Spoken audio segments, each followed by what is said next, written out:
The boy who kept waving on the train. Why was he always following me? An old stranger suddenly grabbed him and said, "You must wave back or else." After this death hallucination, he quit his high-paying job in Tokyo. The truth turned out to be like this. Hello, everybody. Welcome back to my channel, Lan of Scary. I'm Lan. Let me ask you this. Have you ever felt a presence you couldn't explain? Something that lingers just out of sight, making your skin prickle, your breath catch? The kind of thing that stays with you even after the lights are on? The kind that creeps into your dreams or makes you pause before stepping into a quiet room. This story, it's about that feeling. It's about a boy who wouldn't stop waving, a stranger with a warning that burned like ice, and a man who learned the hard way that some shadows don't just follow you, they wait. It starts with a man named Fukuda. But to understand his story, we need to talk about someone else, Mr. Sano. Fukuda's parents had an old friend named Mr. Sano, 80 now, maybe. Back when Fukuda was a kid, Mr. Sano was the life of every gathering. He'd hike for hours, boots caked in mud, backpack overflowing with snacks, and tell stories about mountain spirits that guarded hidden waterfalls. He'd laugh so loud it echoed through the trees, making the birds quiet mid-song. "Happiness is the best map," he'd say, pressing a candy into Fukuda's palm. "Better than any trail guide. It'll never lead you wrong." Then one day, Mr. Sano left, packed a single suitcase, sold his city apartment, and moved to Hokkaido. He opened a little guest house on a hill, with a porch that looked out over the sea waves crashing white against the shore, seagulls wheeling in the sky. Fukuda grew up, school turned to work, weekends filled with errands, and Mr. Sano became a memory. A photo in a box, a story over dinner. Until a rainy afternoon, when Fukuda was clearing out his childhood closet. There it was, a crumpled photo, edges frayed. Him, age 7, grinning with a missing tooth, and Mr. Sano, both covered in mud, holding a butterfly net that held exactly 0 butterflies. Mr. Sano's arm was slung over Fukuda's shoulders, his smile so wide it looked like it hurt. Fukuda sat on the floor, staring at it. "I want to visit him," he said later when his mom called. "Hokkaido, let's go before too much more time passes." His mom was quiet for a long time. Then her voice came through the phone, soft, like she was afraid to say it too loud. "There's something you should know, Fukuda, about Mr. Sano. A story he almost never tells. A scary one. It's about a train, a boy, and a choice that almost killed him." Fukuda frowned. "Mr. Sano? Scared?" "Mom, he's the guy who used to chase fireflies at night and call them stars that fell down and got lost. He'd let me hold his flashlight and pretend we were hunting ghosts. He's not the type to get scared." His mom's voice dropped, lower still. 40 years ago. Tokyo. Before Hokkaido. Before the guest house. It's why he left. Why he walks so slow now, like he's savoring every step. Why he says being happy is everything, like it's a secret he's clinging to, like if he lets go, the dark will come back. Let's rewind. 40 years, Tokyo was a city on fire back then. The bubble economy was roaring, skyscrapers shot up overnight, streets buzzed with people in crisp suits, briefcases swinging, everyone racing for more money, more status, more things. Mr. Sano, back then, was just Sano. No, Mr. Yet. A top salesman at a trading company.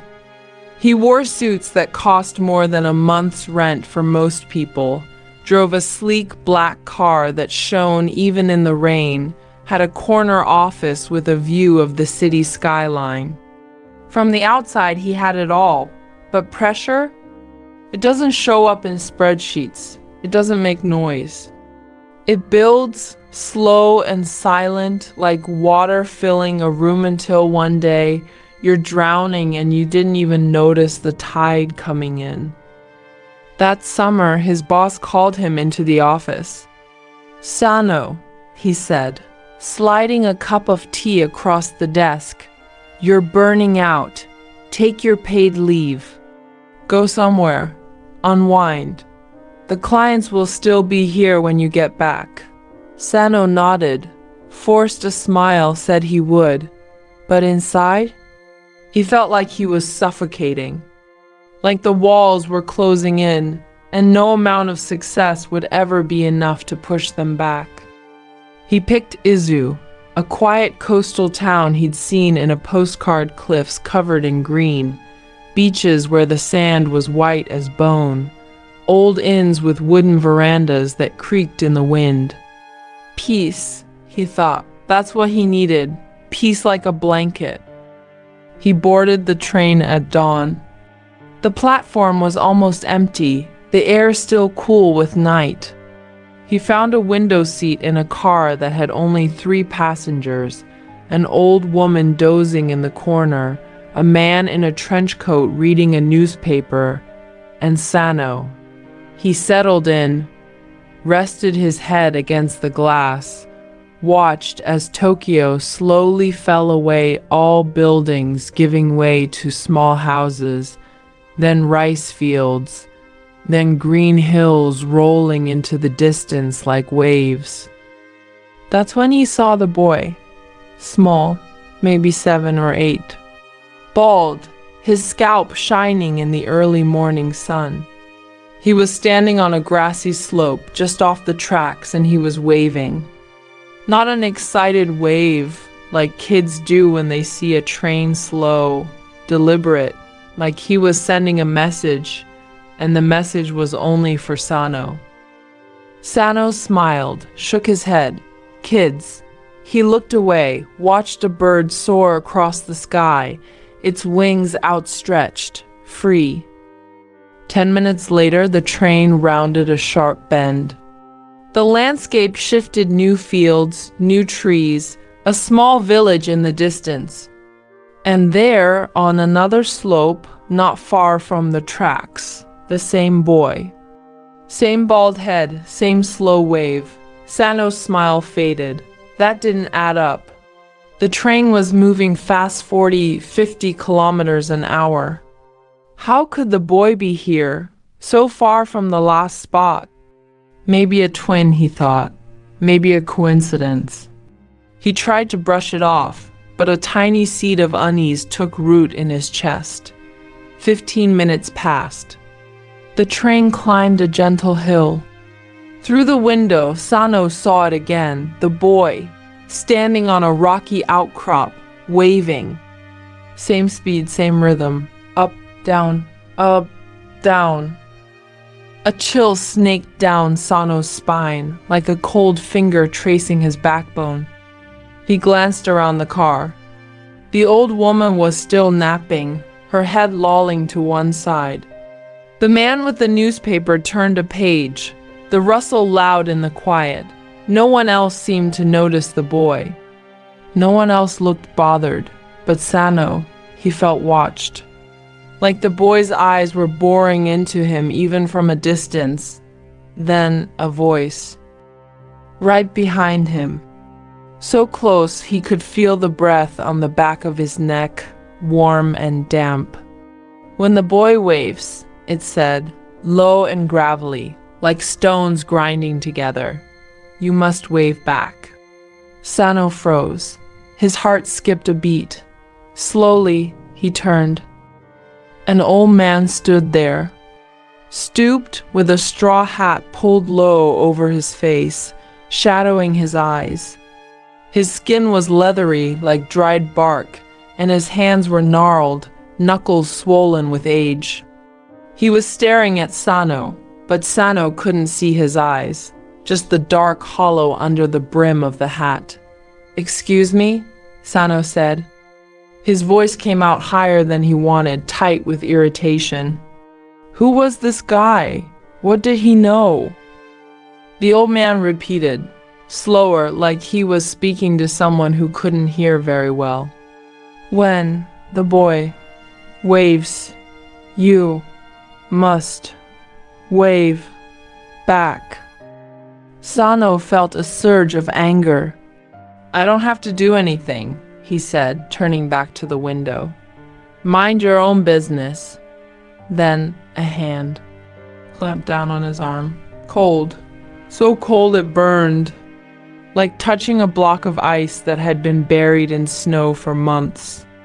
Sano yelped, tried to pull away, but the grip was iron, tight like the old man's fingers were made of steel. "Wave back," the old man hissed, and this time Sano heard it. The threat. The promise of something terrible just beyond the words. Or else what? Sano wrenched his arm free, hard. The old man stumbled back a step, and that's when Sano saw it. The train car was empty. The old woman? Gone. The man with a newspaper? Gone. No trace of them, no crumpled napkin, no abandoned bag, no sound of footsteps fading. Just silence. His heart started to pound, loud in his ears. He stood up, walked to the end of the car, peeked into the next one. Empty. The one after that? Empty. He was alone. On a train, in the middle of nowhere, and outside, the boy. Standing on a hill, just ahead, waving. The train began to slow. Up ahead, a tunnel. Dark. Gaping. Like a throat waiting to swallow them whole. Fear exploded in his chest, hot and sharp. He couldn't breathe. He ran, stumbled through the empty cars toward the front. The driver's cabin. There had to be someone there. Someone to explain. Someone to make it stop. He reached for the door, pulled it open. Empty. No driver. No controls. Just a window staring out at the tunnel. Growing closer, the train picked up speed. Sano backed away, tripped over his own feet, fell to the floor. The walls shook. The lights flickered on, off, casting strange shadows that danced like ghosts. Then, darkness. The train plunged into the tunnel. Blackness. So thick, so absolute, he couldn't see his hand in front of his face. And in that blackness, a sound, a creak, not from the train, from above. He looked up, a rope, hanging from the ceiling, swinging gently back and forth, and around his neck, a noose. He was choking, gasping for air, his lungs burning. His feet dangling, kicking at nothing. This wasn't a train. This was his apartment. His hands scrabbled at the rope, panic clawing at his throat. He'd done this. He'd tied the rope to the ceiling beam that morning, while the sun was still rising. He'd stood on a kitchen stool, the wood cold under his feet. He kicked it away. The boy, the old man, the empty train cars, it was all a dream, a hallucination. His brain fighting to make sense of what he'd done even as his body died. But why? Why that boy? Why that train? In those final gasping seconds, a memory broke through the fog. His neighbor. A quiet man who kept to himself but always said good morning when they passed on the stairs. They talked once over the fence that separated their balconies. The neighbor had looked at him, eyes wide, and said, "Sano, be careful. I saw them, 2 shadows, outside your door last night. They were just standing there, watching, like they were waiting for something." Sano had laughed it off, said the neighbor was tired, that it was just the light playing tricks. Now he remembered the way the neighbor's hands had shaken, the fear in his voice, raw and real. The door to his apartment burst open. His neighbor, yelling his name, face white as a sheet. Rushing toward him, a kitchen knife in his hand, Sano felt the rope slacken, then fall away. He hit the floor, hard, the impact knocking the wind out of him. Coughing, spitting, tears streaming down his face, mixing with snot. The neighbor knelt beside him, hands shaking so bad he could barely hold the knife. "Easy," he said over and over. "Easy, you're alive. You're alive." Later, when Sano could speak, when his throat wasn't raw, when his hands stopped shaking so hard he could barely hold a cup of water, his neighbor explained. "I see things," he said, staring at his hands. "Spirits. Always have. Since I was a kid. People think I'm crazy, but I can't help it. A few days ago I noticed. You looked off, pale, like the life was draining out of you, bit by bit. And then I saw them, the shadows, following you home, lurking outside your door, waiting. I knew something bad was going to happen." That morning, the neighbor had been walking back from the market, a bag of vegetables in his hand. He'd seen the shadows again slithering under Sano's door like smoke, quiet and thick. Then a thud. A chair hitting the floor. He didn't think, just ran. Dropped the bag, kicked the door in. The door wasn't locked. Lucky he'd left the market early because the fishmonger had sold out of his favorite tuna. Sano quit his job that week. Sold his car, his suits, his fancy watch, everything that felt like a chain. Moved to Hokkaido, bought that little guest house, planted a garden. Sat on the porch at night, watching the ocean, listening to the waves. He never spoke of the boy, or the train, or the old man with the straw hat. But he started saying it, being happy is the most important thing in life, like a prayer. Like he was reminding himself every day that he'd been given a second chance. Fukuda understood then why Mr. Sano said it like that. Why it sounded less like a saying and more like a lifeline. Because he'd stared into the dark and survived. So that's the story. I really hope you guys enjoyed this. Give it a thumb up if you did. Make sure you subscribe if you haven't subscribed already, and I will see you guys very, very soon.